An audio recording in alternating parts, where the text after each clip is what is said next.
Hello! Pour toutes les personnes qui ne me connaissent pas et qui rejoignent ce compte, je me présente. Donc moi c'est Amandine, je suis une ancienne athlète de pole dance et aujourd'hui j'accompagne les femmes à reconnecter à leur énergie féminine, à leur énergie yin. Quand je parle d'énergie féminine, je ne parle pas simplement de porter une belle robe, de faire un beau make-up et de sortir et d'être toute fraîche, et si évidemment ça fait plaisir de le faire.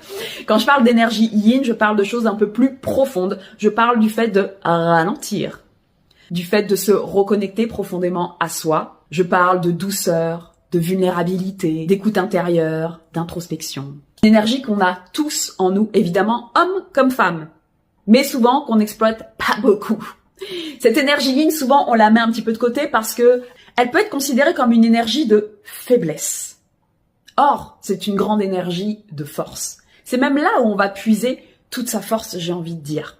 Évidemment, trop de yin va te conduire à procrastiner, à ne rien faire, à être dans la dépression, etc. Mais trop de yang va te conduire à beaucoup trop de stress, à beaucoup trop porter sur les épaules et à avoir un système nerveux qui est complètement saturé.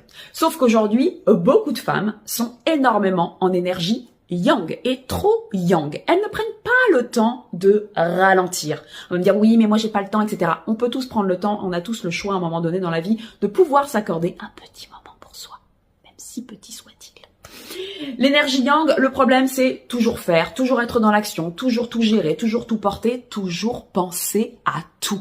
Et il y a un moment donné, ça sature. À un moment donné, notre taux vibratoire, notre énergie, elle va plus du tout vouloir jouer le jeu et on va complètement s'effondrer. C'est ce qui m'est arrivé. C'est pour ça qu'aujourd'hui, c'est essentiel pour moi.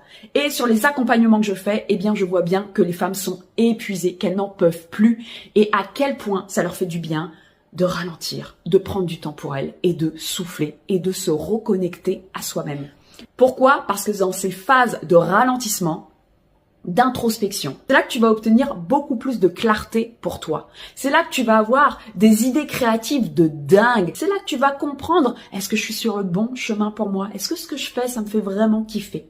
Et bref, une fois que tu ralentis et que tu as toute cette clarté, ces idées qui viennent à toi, là oui, évidemment, tu passes à l'action, tu prends ton masculin par le bras et on y va. Oui, évidemment, il faut savoir équilibrer les deux. Dans la vie, tout est équilibre. Et oui, le yin et le yang, quand on voit ce symbole, c'est complètement équilibré. Donc, c'est la même chose. Quand je vais être en énergie yin, du coup, je vais apaiser mon système nerveux au lieu de le surstimuler en permanence. Donc, je vais détendre mon mental, je vais détendre mon corps.